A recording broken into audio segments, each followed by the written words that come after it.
नमस्कार मेरी YouTube family. मेरा नाम साहिब है और आपका स्वागत है हमारी इस खौफनाक कहानियों की दुनिया में। आज की कहानी मेरे एक सब्सक्राइबर अभिषेक ने मुझे भेजी है। दोस्तों, ये कोई साधारण कहानी नहीं है। ये है जीपी ब्लॉक मेरठ की, जहाँ के किस्से सुनकर ही रोंगटे खड़े हो जाते हैं। अभिषेक ने खुद इस जगह का सामना किया और जो कुछ उन्होंने वहाँ देखा और महसूस किया वो किसी के भी दिल में दहशत पैदा कर सकता है। तो चलिए बिना कोई देर किए सुनते हैं अभिषेक की अपनी जुबानी इस भूतिया हवेली की कहानी। लेकिन दोस्तों, वीडियो के बीच में कहीं मत जाइएगा, क्योंकि अंत में एक ऐसा राज है जिसे सुनकर आपके पैरों तले जमीन खिसक जाएगी। और हाँ, अगर आपको ये कहानी पसंद आए तो चैनल को सब्सक्राइब करना मत भूलिए, क्योंकि ऐसी डरावनी और रहस्यमयी कहानियां मैं आपके लिए हमेशा लाता रहूंगा। तो दिल थाम लीजिए और चलिए शुरू करते हैं जीपी ब्लॉक मेरठ के इस खौफनाक सफर को। नमस्ते दोस्तों, मैं अभिषेक। आज जो मैं आपको बताने जा रहा हूं वह कोई काल्पनिक कहानी नहीं, बल्कि मेरी अपनी जिंदगी का एक ऐसा डरावना और रहस्यमयी अनुभव है जिसे मैं कभी भूल नहीं सकता। ये कहानी जीपी ब्लॉक मेरठ की है, एक ऐसी जगह जो भूतिया हवेली के नाम से मशहूर है। ये बात करीब 2 साल पुरानी है। मेरे कुछ दोस्तों ने जीपी ब्लॉक के बारे में सुना था। कहा जाता है कि वो हवेली दशकों से वीरान है। लोग बताते हैं कि वहां रात में अजीब अजीब सी आवाजें आती हैं। कुछ ने तो दावा किया था कि उन्होंने खिड़कियों के पीछे परछाइयां भी देखी हैं। एक दिन दोस्तों के कहने पर मैंने भी तय किया कि चलो जीपी ब्लॉक चलते हैं। मैं उस वक्त ऐसे किसी डरावने अनुभव को लेकर काफी एक्साइटेड था, लेकिन साथ ही मन में थोड़ी दहशत भी थी। चल भाई, अब डर मत खा, कुछ नहीं होगा, मेरे दोस्त रघु ने मजाक उड़ाते हुए कहा। हम 4 लोग थे, मैं, रघु, समीर और नेहा। हमने रात के 11 बजे वहां जाने का फैसला किया। कड़कड़ाती सर्दी में, चांदनी रात और चारों ओर सन्नाटा। जब हम वहां पहुंचे तो हवेली को देखकर ही रोंगटे खड़े हो गए। वो जगह बेहद पुरानी और जर्जर थी। हवेली के चारों ओर उगाई झाड़ियां और टूटी हुई खिड़कियां जैसे किसी खौफनाक फिल्म का सीन लग रही थी। ये तो सच में डरावनी लग रही है, नेहा ने कांपती आवाज में कहा। हमने फोन की फ्लैशलाइट ऑन की और अंदर जाने का फैसला किया। दरवाजा थोड़ा सा धक्का देने पर ही खुल गया। एक अजीब सी गंध और ठंडी हवा का झोंका हमारे चेहरे पर पड़ा। हवेली के अंदर का माहौल बेहद डरावना था। दीवारों पर अजीब अजीब निशान थे, जैसे किसी ने नाखूनों से खरोंच दिए हों। हमने जैसे ही एक बड़ा हॉल पार किया, हमें किसी के कदमों की आवाजें सुनाई दी। ये आवाज किसकी है? मैंने घबराते हुए पूछा। अभिषेक, तू ही सुन रहा होगा, हमारी तरफ मत देख, रघु ने कहा। लेकिन तभी वही आवाज फिर से आई, इस बार और जोर से। ये कदमों की आवाज सीढ़ियों की ओर से आ रही थी। हम चारों के चेहरों पर डर साफ झलक रहा था। नेहा ने तो मेरा हाथ इतनी जोर से पकड़ रखा था कि उसकी उंगलियां मेरे कंधे में धंस गईं। चलो वापस चलते हैं, समीर ने कहा। नहीं, अब जब आ ही गए हैं तो कुछ तो देख कर ही जाएंगे, मैंने खुद को हिम्मत देते हुए कहा। हम सीढ़ियों से ऊपर गए। जैसे ही दूसरी मंजिल पर पहुंचे, हमने देखा कि वहां एक कमरा था जिसकी खिड़की से चांद की हल्की रोशनी अंदर आ रही थी। कमरे के अंदर एक पुरानी कुर्सी पड़ी थी और उस कुर्सी पर कोई बैठा हुआ था। ये कौन है? नेहा लगभग चीख पड़ी। लेकिन जब हमने फ्लैशलाइट डाली तो वहां कुछ भी नहीं था। कुर्सी खाली थी। शायद हमारी आंखों का धोखा था, रघु ने कहा, लेकिन उसकी आवाज भी कांप रही थी। हम जैसे ही उस कमरे के अंदर गए, दरवाजा अचानक जोर से बंद हो गया। क्या था ये? समीर घबराते हुए बोला। हम सबने दरवाजा खोलने की कोशिश की, लेकिन वो जैसे किसी ने बाहर से बंद कर दिया हो। तभी कमरे के कोने में रखी एक पुरानी अलमारी अपने आप खुल गई और वहां से एक पुराना डायरी जैसा कुछ नीचे गिरा। नेहा ने कांपते हुए उसे उठाया और पढ़ना शुरू किया। उसमें लिखा था, जो भी इस हवेली में आया उसने अपनी मौत को बुलावा दिया। इतना पढ़ते ही कमरे में अचानक एक अजीब सी गूंजने वाली हंसी सुनाई दी। हमें यहां से निकलना होगा, मैंने जोर से कहा, लेकिन दरवाजा अब भी नहीं खुल रहा था। तभी दीवार पर एक परछाई दिखी। वो परछाई एक महिला की थी।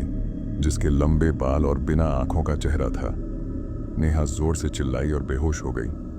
नेहा, नेहा, होश में आ। समीर उसे जगाने की कोशिश करने लगा, लेकिन उस परछाई ने जैसे हमें अपनी जगह जकड़ लिया था। हमारी हिम्मत पूरी तरह जवाब दे रही थी।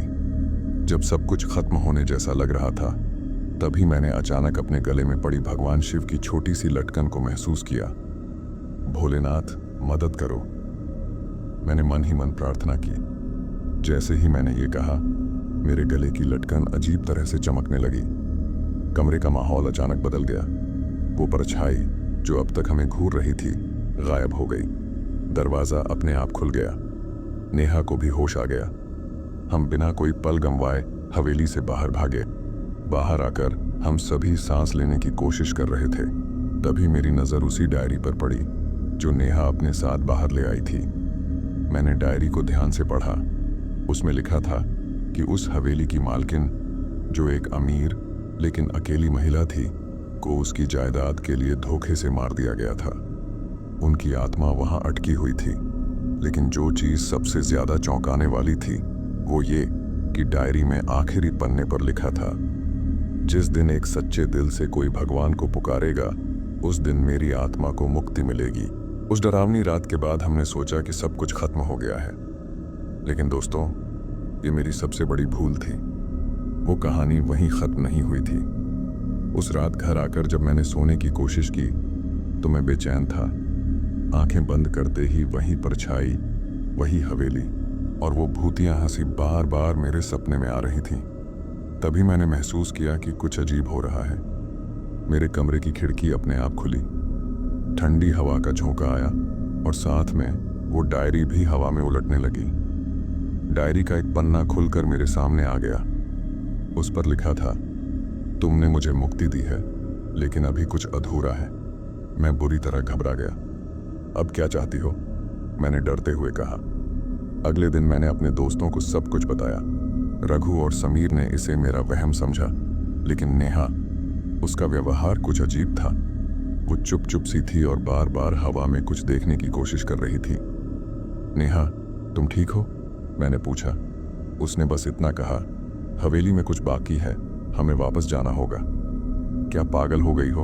हम दोबारा वहां नहीं जा सकते, रघु ने घबराते हुए कहा।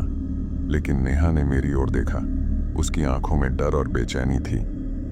अभिषेक, अगर हम नहीं गए तो वो आत्मा हमें कभी चैन से जीने नहीं देगी। इस बार हमने दिन के उजाले में हवेली जाने का फैसला किया। सुबह 11 बजे हम चारों फिर से उसी डरावनी जगह पर थे। इस बार हवेली पहले से भी ज्यादा भयानक लग रही थी। जैसे ही हम अंदर गए, हमें लगा जैसे हमें कोई देख रहा हो। हर कदम पर ऐसा लगता था जैसे कोई हमारे पीछे चल रहा हो। तभी हमें याद आया कि पहली मंजिल पर एक तहखाने जैसा दरवाजा था, जिसे हम पहली बार में नोटिस नहीं कर पाए थे। क्या हमें सच में नीचे जाना चाहिए? समीर ने कांपते हुए पूछा। अब हम यहां तक आ ही गए हैं तो अधूरी बात पूरी करनी होगी, मैंने हिम्मत जुटाते हुए कहा। तहखाने का दरवाजा जंग लगा हुआ था, लेकिन रघु ने किसी तरह उसे खोला। जैसे ही हमने सीढ़ियों से नीचे कदम रखा, हमें एक बहुत तेज गंध और ठंड महसूस हुई। नीचे एक छोटी सी कोठरी थी। कोठरी के बीचों बीच एक पुराना लकड़ी का बक्सा रखा था। इसमें क्या होगा? नेहा ने धीमी आवाज में पूछा। शायद यही वो चीज है जिसकी वजह से आत्मा को मुक्ति नहीं मिली, मैंने जवाब दिया। बक्सा खोलते ही हमें अंदर से एक छोटी सी मूर्ति और एक खून से सना कपड़ा मिला। तभी हवा में वही हंसी गूंजने लगी। हम सबके होश उड़ गए। कोठरी में अचानक ठंड इतनी बढ़ गई कि हमारी सांसें रुकने लगीं। ये मूर्ति यहाँ क्यों है और ये खून किसका है? मैंने पूछा। नेहा ने कांपते हुए कहा, शायद ये उसी महिला की है जिसकी आत्मा यहाँ बंधी हुई थी। तभी दीवार पर खून से एक और संदेश उभरने लगा, मुझे न्याय चाहिए। हमें समझ नहीं आ रहा था कि ये न्याय कैसे दिलाए। तभी नेहा ने कहा, हमें इस मूर्ति और कपड़े को पुलिस के पास ले जाना होगा। हो सकता है कि यहाँ कुछ पुराना अपराध छिपा हो। हम बक्से को लेकर पुलिस स्टेशन पहुंचे और उन्हें सब कुछ बताया। पहले तो उन्होंने हमें पागल समझा, लेकिन जब उन्होंने खून के कपड़े और डायरी देखी तो मामला गंभीर हो गया। पुलिस ने तहखाने की ओर खुदाई करवाई, जहां से उन्हें एक महिला का कंकाल मिला। पोस्टमार्टम से पता चला कि उसे बुरी तरह मारा गया था। पुलिस ने उस कंकाल को उसके सही अंतिम संस्कार के लिए भेजा। उसी रात मैंने फिर से एक सपना देखा। सपने में वही महिला, जो अब एक परछाई नहीं थी, मेरे सामने आई। उसका चेहरा शांत और मुस्कुराहट से भरा हुआ था। धन्यवाद अभिषेक, अब मुझे शांति मिल गई है। सुबह जब मैंने ये सपना अपने दोस्तों को बताया तो सबने महसूस किया कि हमारे डर और हिम्मत का नतीजा अच्छा हुआ। मुझे लगा था कि वो भूतिया महिला की आत्मा को शांति मिल गई है और अब मेरी जिंदगी फिर से सामान्य हो जाएगी। लेकिन दोस्तों, मैं गलत था। वो केवल एक शुरुआत थी। एक दिन, उस घटना के कुछ हफ्ते बाद, मुझे एक अजीब नंबर से फोन आया। हेलो, मैंने फोन उठाते ही कहा। दूसरी तरफ कोई नहीं था, सिर्फ सन्नाटा और हल्की हल्की सांसों की आवाज। कौन है? मैंने जोर से पूछा और फिर अचानक एक धीमी खौफनाक आवाज आई। तुमने सिर्फ एक को मुक्त किया है, बाकी अभी भी बंधे हुए हैं, वापस आओ। फोन कट गया। उस फोन कॉल के बाद मैं हफ्तों तक सो नहीं सका। मेरे सपनों में फिर से जीपी ब्लॉक की परछाइयां और आवाजें आने लगीं। रघु, नेहा और समीर को जब ये सब बताया तो वो भी डर गए। क्या मतलब है उसका, बाकी अभी भी बंधे हुए हैं? रघु ने पूछा। शायद हवेली में और भी आत्माएं फंसी हुई हैं, हमें वापस जाना होगा, मैंने दृढ़ता से कहा। तुम पागल हो गए हो, ये सब भूल जाओ, हमने अपना काम कर दिया, अब कुछ नहीं बचा, समीर चिल्लाया। लेकिन नेहा ने मेरी तरफ देखा। अभिषेक सही कह रहा है, हमें यह खत्म करना होगा, वरना ये कभी हमारा पीछा नहीं छोड़ेगा। अगली रात हम चारों फिर से जीपी ब्लॉक के सामने खड़े थे। इस बार माहौल पहले से भी ज्यादा डरावना था। हवेली के चारों ओर घना कोहरा था और हर कदम पर ऐसा लग रहा था जैसे कोई हमारी हरकतें देख रहा हो। जैसे ही हम अंदर गए, हमें तुरंत समझ आ गया कि इस बार कुछ अलग है। हवेली में हर दीवार पर खून के निशान थे। एक अजीब सी सड़ी गली गंध हर कोने में भरी हुई थी। हमने सीढ़ियों से ऊपर जाने की कोशिश की, लेकिन अचानक वो खुद ब खुद गिरने लगीं। हम चीखते हुए वापस भागे और हॉल में आ गए। ये हमें ऊपर नहीं जाने देना चाहते, नेहा ने कहा। तभी हॉल के बीच में फर्श अचानक फट गया और वहां से एक गहरी सुरंग दिखाई दी। हमने एक एक करके सुरंग में कदम रखा। वहां हर तरफ अंधेरा था। हमारे फोन की फ्लैशलाइट भी फेल हो रही थी, लेकिन सुरंग के अंत में हल्की सी रोशनी दिखाई दी। जब हम वहां पहुंचे तो सामने एक बड़ा कमरा था। कमरे के बीचों बीच एक पत्थर की वेदी रखी थी और उसके चारों ओर मोमबत्तियां जल रही थीं। वेदी के ऊपर एक काला कपड़ा रखा था। इसे मत छूना, नेहा ने तुरंत कहा, लेकिन रघु ने अनसुना करते हुए कपड़ा खींच दिया। कपड़ा हटाते ही पूरा कमरा हिलने लगा। चारों ओर से चीखें और रोने की आवाजें आने लगीं। दीवारों पर भूतिया चेहरे उभरने लगे। तभी वेदी के ऊपर से एक लाल धुआं उठा और हमारे सामने 6 भूतों की आकृतियां दिखाई दी। तुमने हमें क्यों जगाया? उनमें से एक गूंजती हुई आवाज में बोला। हमने तुम्हें नहीं जगाया, हम यहां तुम्हारी मदद करने आए हैं, मैंने हिम्मत करते हुए कहा। तुम झूठ बोल रहे हो, तुम भी उसी इंसान की तरह हो जिसने हमें यहां बंद किया। किस इंसान की बात कर रहे हो? मैंने पूछा। उनमें से एक भूत ने हमें बताया कि दशकों पहले इस हवेली का मालिक एक तांत्रिक था। उसने अमरता पाने के लिए एक भयानक अनुष्ठान किया था, जिसमें उसने 6 मासूम लोगों की बलि दी थी। हमें अनुष्ठान के दौरान बांध दिया गया। हमारी आत्माएं इस जगह से बाहर नहीं जा सकती। तो हम कैसे तुम्हारी मदद कर सकते हैं? नेहा ने पूछा। तुम्हें उस तांत्रिक की आत्मा को नष्ट करना होगा, जो अब भी इस हवेली के तहखाने में मौजूद है। जब तक वो नहीं मरेगा, हम आजाद नहीं हो सकते। हमने उनके बताए निर्देशों का पालन किया और तहखाने के अंदर एक और गुप्त दरवाजा खोजा। जैसे ही हमने दरवाजा खोला, अंदर का नजारा रोंगटे खड़े कर देने वाला था। वहां एक कंकाल था, जो अभी भी योग मुद्रा में बैठा था। उसके चारों ओर काले धागे और तांत्रिक चिन्ह बने हुए थे। यही है वो तांत्रिक, नेहा चीख पड़ी। जैसे ही हम पास गए, कंकाल से अचानक काले धुएं की एक परछाई निकली। वो परछाई इंसानी शक्ल में बदल गई और हमारे सामने खड़ी हो गई। तुम्हारी हिम्मत कैसे हुई यहां आने की? उसने गुस्से में कहा। तांत्रिक ने अपनी शक्ति से हवेली को हिलाना शुरू कर दिया। चारों ओर से चीजें टूटने लगीं। उसने हवा में कुछ मंत्र पढ़ा और एक तेज झटका हमें महसूस हुआ। मैंने अपनी जेब से भगवान शिव की वही लटकन निकाली और जोर से चिल्लाया, भोलेनाथ, हमारी रक्षा करो। लटकन से तेज रोशनी निकली और वो परछाई चीखते हुए गायब होने लगी। नहीं, मैं कभी मर नहीं सकता। लेकिन लटकन की रोशनी ने उसे पूरी तरह भस्म कर दिया। जैसे ही तांत्रिक खत्म हुआ, तहखाने से एक सफेद रोशनी निकली। वो 6 आत्माएं जो वहां फंसी हुई थीं, अब मुक्त हो गईं। धन्यवाद, उन्होंने कहा और रोशनी में गायब हो गईं। हवेली अचानक शांत हो गई। वो भूतिया एहसास गायब हो चुका था।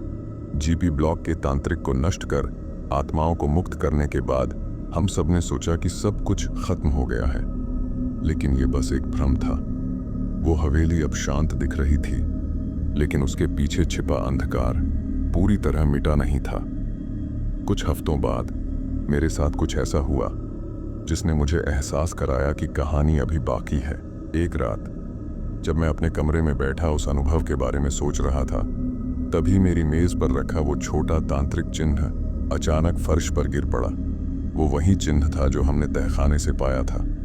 मैंने झुककर उसे उठाया, लेकिन जैसे ही मैंने उसे छुआ, मेरी उंगलियों में एक जलन सी महसूस हुई और फिर अचानक मेरे कानों में एक धीमी डरावनी आवाज आई, तुमने जो देखा वो सिर्फ शुरुआत थी, असली बुराई अभी भी यहाँ है।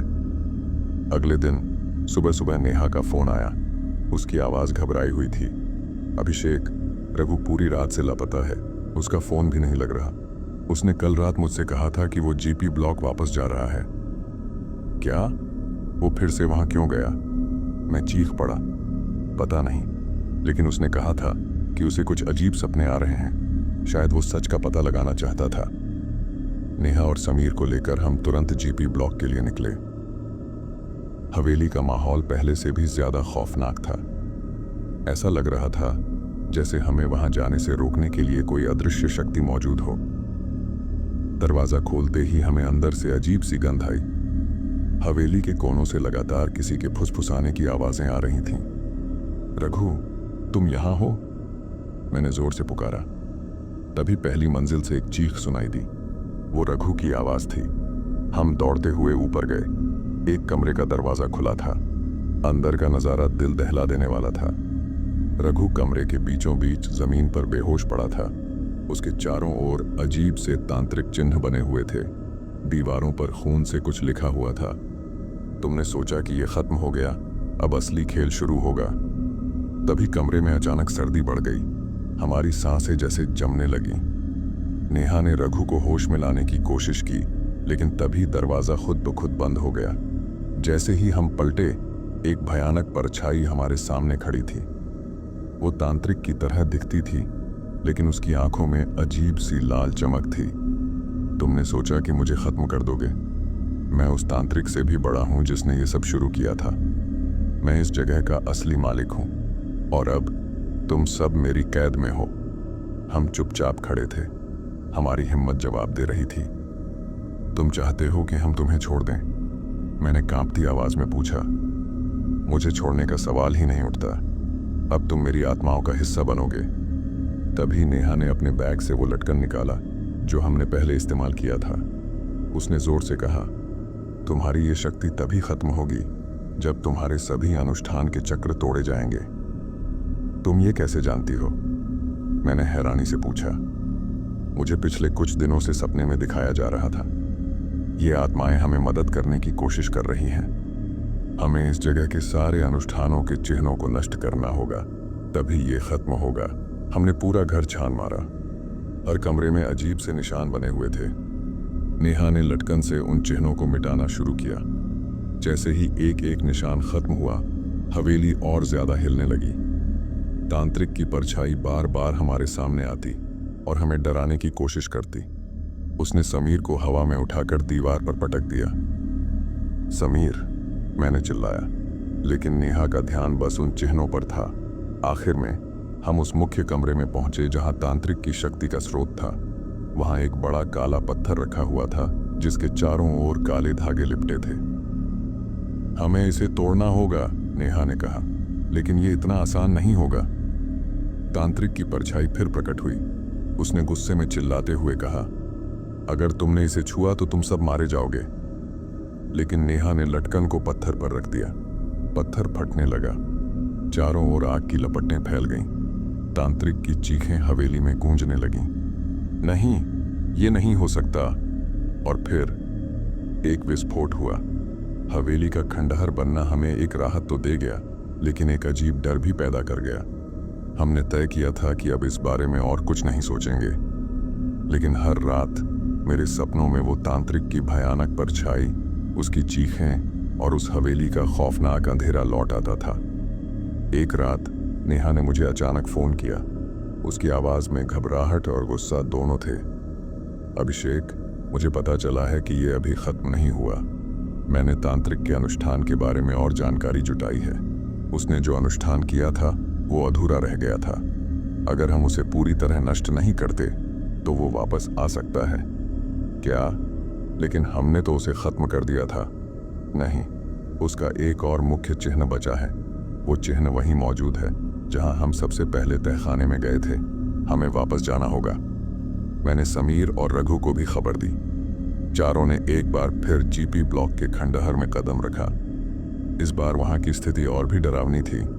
पूरा इलाका काले धुएं और घने कोहरे से घिरा हुआ था। हमने उस तहखाने का दरवाजा ढूंढा जो अब मलबे के नीचे दबा हुआ था। किसी तरह रास्ता साफ करके जब हम अंदर पहुंचे तो वहां का दृश्य भयानक था। तहखाने के बीचों बीच एक काले घेरा बना हुआ था। उसके अंदर वही तांत्रिक की परछाई अब और भी मजबूत दिख रही थी। मैंने कहा था, तुम मुझसे छुटकारा नहीं पा सकते। उसकी आवाज हमारे दिल दहला रही थी। हमें इसे खत्म करना होगा, अभी और यहीं, नेहा ने जोर से कहा। हमने तय किया कि उस काले घेरे को तोड़ने के लिए हमें चारों कोनों पर जाकर हनुमान चालीसा का पाठ करना होगा। जैसे ही हम अपने अपने स्थान पर खड़े हुए और पाठ शुरू किया, हवेली फिर से हिलने लगी। तांत्रिक ने गुस्से में हमारे चारों ओर आग की लपटें पैदा कर दी। समीर को आग के झोंके ने जमीन पर गिरा दिया। नेहा चीख पड़ी, लेकिन उसने अपना पाठ जारी रखा। तुम्हारा अंत अब निश्चित है, मैंने जोर से कहा और लटकन को घेरे के बीच में फेंक दिया। जैसे ही लटकन घेरे के बीच पहुंची, एक भयंकर विस्फोट हुआ। हवेली की दीवारें टूटने लगीं और तांत्रिक की परछाई चीखते हुए हवा में घुलने लगी। नहीं! उसकी चीख इतनी तेज थी कि हमारे कान बंद हो गए। धीरे धीरे सब कुछ शांत हो गया। हवेली अब पूरी तरह खत्म हो चुकी थी। खंडहर का नामो निशान मिट चुका था। उस दिन के बाद जीपी ब्लॉक से जुड़ी हर कहानी, हर अफवाह बंद हो गई। मैं, नेहा, रघु और समीर ने कसम खाई कि अब ऐसी किसी जगह पर कभी कदम नहीं रखेंगे। लेकिन दोस्तों, क्या ये सच में खत्म हुआ? क्या हमने उस बुराई को हमेशा के लिए मिटा दिया, या वो कहीं और, किसी और रूप में वापस आएगी?